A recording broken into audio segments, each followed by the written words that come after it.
Hey guys, and welcome back to Mad About Skin. If you're new to our channel, welcome. Here at Mad About Skin, we're passionate about helping you to get the most out of your skincare. If you haven't already, now's a fantastic time to click the subscribe button below, ring the bell, and make sure you don't miss out on any of our fantastic videos. We've got loads of great content lined up, and I don't want you to miss out on any of it. In today's video, I'm going to be doing something slightly different to the usual routines and tutorial focus of the channel. We're actually going to be going through 5 products you absolutely should not be putting on your face. The reason for this video is I've seen an explosion recently in homemade masks, skincare preparations and things like that. People putting a whole array of household and kitchen ingredients into masks, applying them onto their face and extolling the virtues and encouraging other people to do the same. Some of these ingredients are absolutely fine. In fact, I've got a video coming up which is focused on using honey as a mask and the results you can expect to see from that. So some of the ingredients are absolutely fine. However, there are some that can actually damage the skin. And today I'm going to give you the 5 absolute must avoid at all cost ingredients in your skincare. And instead of doing the usual thing that you see some of the influencers on YouTube do and doing the shocked face, the horror, but actually explaining why you shouldn't be using these products, I'm going to use some of my science background to just detail why we shouldn't be using these products and the impact that they're going to have on your skin.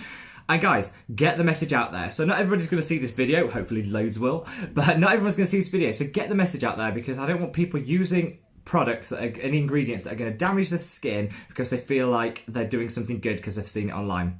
I'm going to keep it quick, so we're going to blast through these and make sure that if you do want to do a home prepared treatment that you do not use any of these products. Number 1, lemon.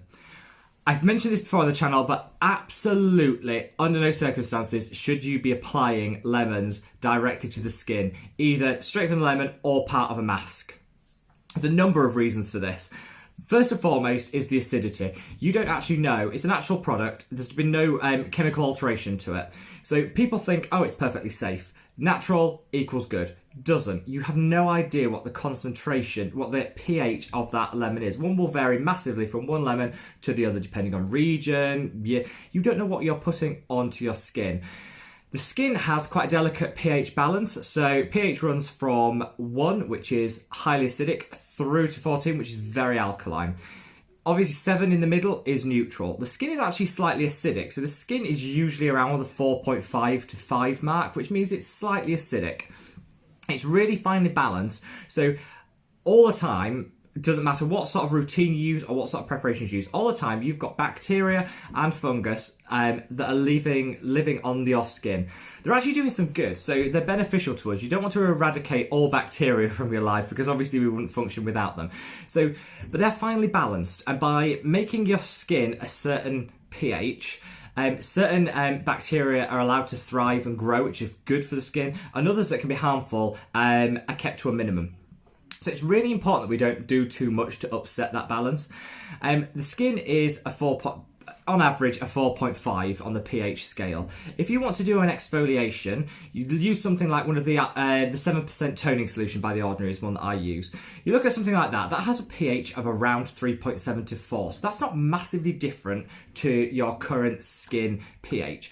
Therefore, you use that, it disrupts it slightly and gives an exfoliation. If you apply lemon directly to the skin, it's got a pH of around 2. That's significantly different to the pH of your skin and will disrupt the pH balance in your skin. As a result, it allows certain bacteria to grow and multiply much quicker than they otherwise would. It'll also hinder the growth of other bacteria that you might need in your skin. It upsets it, and as a result, you're probably likely to see redness and dryness and some form of peeling. If you use a chemical peel, that is around that sort of pH. So you're actually, instead of doing an exfoliation, which you think you're getting from it, you're actually getting quite a strong peel, which means you're going to get much more redness, much more dryness, and much more irritation. It's not good, and I just would strip it from your routine. I think there's a misconception that because lemons are high in vitamin C, when I say use a vitamin C serum to brighten the skin, by applying a lemon directly to your skin, you're getting that brightening. You're not. So vitamin C, if you were to use vitamin C serum, will be ascorbic acid. So that's a form of vitamin C that's going to be applied to the skin and will help to brighten. It's in a controlled amount. We know the pH, we know the concentration, and it's controlled and properly formulated. A lemon isn't ascorbic acid in the same way. You're actually putting citric acid directly onto the skin. That's where the difference in pH comes from. Different chemicals have different pH pHs. And so applying a lemon directly to your skin does not have the same benefits as a glow enhancing serum with vitamin C in it. So just don't use it. If you want to get the glow, use a vitamin C. If you want an exfoliation, use an exfoliator. If you want to go for a chemical peel, something stronger, go see a specialist and get a chemical peel. Don't use lemon. That's point number 1. Number 2, Vaseline. So I see so many people saying, oh, it's fantastic, I just slather Vaseline onto my skin and it hydrates, it moisturises, my skin feels soft and wonderful. It is not a product which is good and beneficial for the skin. And it's not just Vaseline I'm talking about any petroleum jelly. Vaseline is really the trade name and the biggest brand, I think, of petroleum jelly. But if you look at Elizabeth Arden's 8-Hour Cream, that's a really good example of an old product. That is largely petroleum jelly, it's just got a nicer scent to it. So make sure you're not applying petroleum jelly to your skin. The reason for this is if you like to see the skin as the top layer of your skin. On top of that, you have bacteria.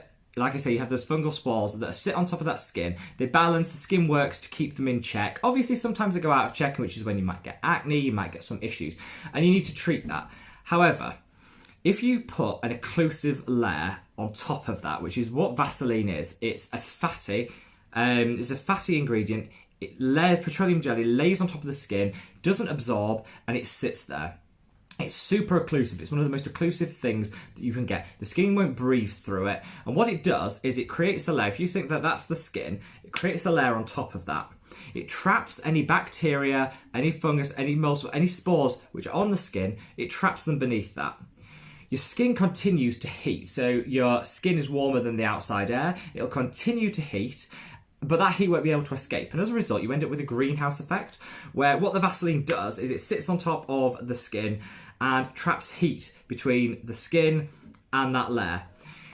That's going to see more redness because the skin is going to be hotter. If you've ever used Vaseline, you'll feel actually you do tend to sweat a bit more, you do feel a bit more warm. That's because it's creating that heat effect. But what it also does is allows all that bacteria that's sitting under there to multiply freely. Obviously, bacteria, the warmer things are, the more bacteria you get to a certain point. And so what it does is it allows the bacteria and the mold and the fungus spores that are under there just indiscriminately multiply, which is why you end up with more breakouts, more acne, more redness. It is not a great product for anything.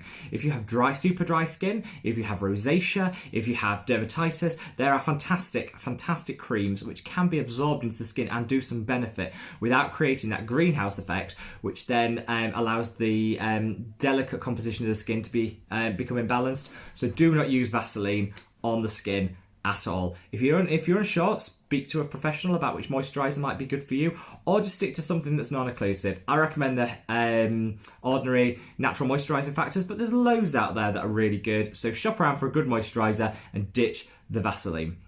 For exactly the same reason, number 3 is coconut oil.